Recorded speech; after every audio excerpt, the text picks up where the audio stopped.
Dentre monstros e mortos-vivos, o que mais preocupa os aventureiros são os canários. Mas não temam, que o escolhido está entre nós para se tornar o novo rei. Ficou curioso para conhecer esse novo grupo e entender todos esses mistérios? Então vamos desvendar tudo juntos. O episódio 21, intitulado Ovo e Castelo Dourado, se inicia com um grupo de Shuro e Kabru voltando para a superfície a partir de um encanto de teleporte. Shuro logo avisa que irá de encontro ao governador da ilha para contar tudo o que está acontecendo na masmorra. Afinal, um humano se transformar em monstro é algo bem anormal. Um navio chega à ilha, são os Canários, elfos vindos do ocidente, que têm o objetivo de investigar e dominar dungeons que aparentam estar fugindo do controle. Shuro e Kabru se dirigem à mansão do governador e acabam encontrando Namari na porta. Kabru conta aos dois o que tinha ocorrido em seu passado. Assim como nessa ilha, sua cidade natal prosperava por conta de uma masmorra, mas em certo momento, os monstros apareceram, os elfos surgiram na ilha, e isso resultou em muitas mortes, inclusive a da sua mãe. Ele demonstra bastante satisfação com o fato de algumas raças terem mais poder do que outras, e imediatamente entra na mansão. Sua primeira visão é de 6 elfos em redor de uma mesa com comidas e bebidas, junto do governador da ilha e do gnomo, Tansu. Ao citar que dentro da masmorra tinha encontrado um humano que foi transformado em monstro, todos os olhos se voltam para ele. Os canários perceberam que a situação estava pior do que imaginavam com a presença de uma quimera, e exigiram uma permissão de desembarque. Kabru começa a relembrar ser nisso como aventureiro, como todos pareciam se importar mais com riquezas e poder e de quando pensava em desistir, até ouvir falar sobre os Tordens, grupo de Laios, que por mais que não era tão forte, ele conseguia descer na masmorra, fazendo amizades com todos ao seu redor. Kabru percebeu que aquele homem teria influência no destino da ilha, mas nunca soube ao certo se isso seria bom ou ruim. Entretanto, após o pouco tempo em que conviveram, ele finalmente tinha certeza. Laios só pensava em monstros. Kabru intervém em uma conversa dos elfos, citando que a masmorra está numa situação bem crítica e perigosa, crescendo e se desenvolvendo, e agora começar a se alimentar, como se fosse uma pessoa. Ele conta sobre o vilarejo onde cresceu, Otaya, que havia sido destruída por uma dungeon há 15 anos por conta dos inúmeros esforços, mas em contrapartida, o número gigantesco de pessoas envolvidas fez com que o número de mortos também fosse muito alto. Ele propõe selar a masmorra e resgatar as pessoas reunidas no primeiro andar. A elfa aceita fazer as coisas de acordo com a ideia de Kabru. A cena corta e agora vamos para o nosso grupo protagonista, onde Senshi prepara ovos mexidos para a refeição.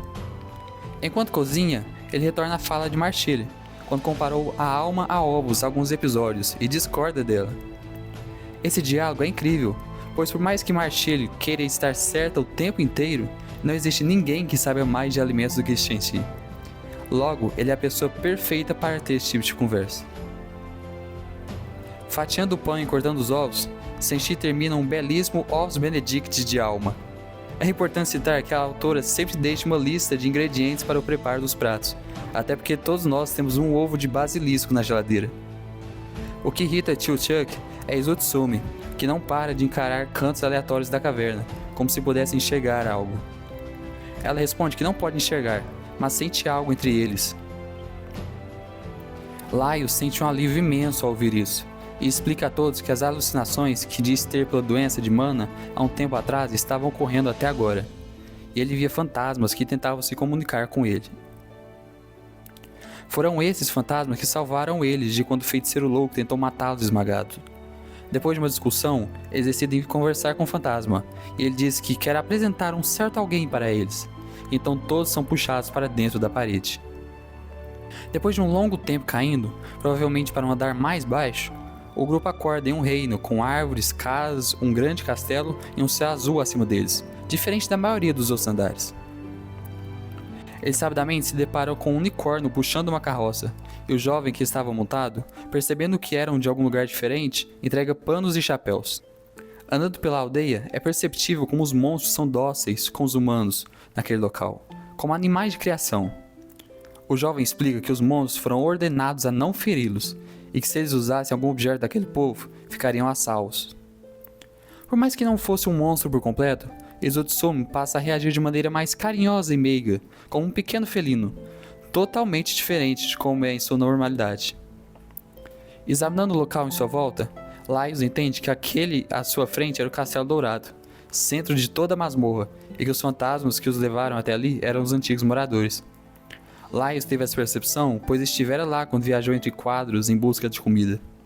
O rapaz conta que apenas o Lorde dele vai poder explicar melhor o porquê deles serem escolhidos, mas como ele não estava no local, ele pede para que eles fiquem no vilarejo, afinal eles não recebiam uma visita de alguém de fora há muito tempo. Buscando forma de entretenimento, cada um sai para um lado. Laios é levado até o celeiro, onde um minotauro fêmea estava sendo utilizado como gado. Senshi visita um campo gigantesco de repolho. Marshall até pretendia esperar em um quarto junto de Izutsumi. Entretanto, um trio de garotas com um senso de moda bastante diferente do comum dos personagens insistem que elas provassem vestidos que elas mesmas teriam feito, e Marshall aceita apenas para satisfazê-las. Tio Chuck deveria ser o que mais estava se divertindo. Enquanto todos passavam o tempo aprendendo coisas novas e a forma como os moradores viviam junto com os monstros, ele enchia a cara. Conversando um pouco, um garoto conta a ele que aquela cerveja está sendo fermentada há 400 anos. Ele começou no bar quando tinha 600 anos. Todos retornam para esperar pelo tal Lorde, mas enquanto ele não aparecia, Marshall e Laios admitem que se não fosse pela situação urgente que passam, ficariam ali por mais tempo. Esse momento especial é bastante interessante, pois demonstra que mesmo um lugar repleto de coisas que os dois mais gostam, não seria o suficiente para desviá-los de seus objetivos: salvar Fallen. Eles finalmente são convocados para um jantar, onde conheceriam o Lorde, que assim como todos na vila, é um pequeno garoto. Seu nome é Yado, e afirma ser neto de Dergal, o antigo rei. Enquanto a comida vai sendo colocada na mesa, eles percebem que tudo ali é feito a partir de monstros, mas Yado conta que eles normalmente nem se alimentam, por conta do paladar adormecido e por não sentirem fome. Este é o resultado da maldição de um feiticeiro louco. Ele nos amaldiçoou com a imortalidade, expõe o Lorde, com tristeza no rosto. Yado encerra dizendo que seu avô se culpava bastante, e certo dia saiu em direção à superfície. Marshall prossegue contando o que sabia sobre o final dessa história. Ele apareceu em um cemitério, se chamando de Rei de um Reino Caído, e entregaria o reinado para aquele que derrotasse o feiticeiro louco. Após isso, retornou ao pó. Yado fica mais aliviado por saber que seu avô se libertou dessa maldição, e explica que muitos dos moradores também tentaram sair dali, mas todos perderam seus corpos, restando apenas o espírito, que segue a vagar pela masmorra. Em um momento tão sério como esse, os aventureiros se lembram de quando encontraram esses espíritos e fizeram até sorvete a partir deles. Marshall fica apreensiva com toda aquela história e pergunta por que eles foram invocados. Yado conta que é por causa de uma profecia. O portador de uma espada alada será aquele que irá derrotar o feiticeiro louco e nos libertar. Eles se lembram que Kensuke, a espada de Laios, possui asas em seu cabo, como um adereço, e repentinamente a cabeça de um leão se junta a esse adereço. Yado se surpreende, pois o leão alado é o espírito guardião do país. O feiticeiro louco o prendeu no fundo da masmorra, mas ele continua profetizando o futuro a partir dos sonhos das pessoas, assim como aconteceu com o antigo rei Dergal. Yado então conta o final da profecia. O portador de uma espada alada será aquele que irá derrotar o feiticeiro louco e nos libertar, e será coroado como rei deste país. Laios se apavora, enquanto todos olham para ele, os moradores esperançosos e seu grupo com medo do que ele faria. Ele não consegue se decidir e pede um tempo para pensar. Com o fim do banquete, eles vão para um quarto e começam a discutir o que Laios deveria fazer, mas ele se preocupa mais com não poder saborear melhor comida. Essa foi a parte mais importante para ele. Senshi aproveita a deixa e responde que a comida não tinha gosto, porque eles não precisavam comer, mas mesmo assim guardavam talheres e trabalhavam no campo todos os dias. O motivo disso seria para se manterem sãos. Era esse tipo de coisa que não os deixava enlouquecer. O episódio termina enquanto Laios encara o adereço de leão, se perguntando o que aquilo poderia significar.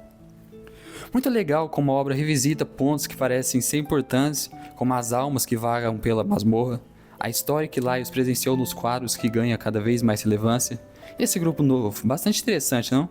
Gostou do vídeo? Deixa o like, se interessou pelo canal, se inscreve, é de imensa ajuda. Até a próxima, tchau!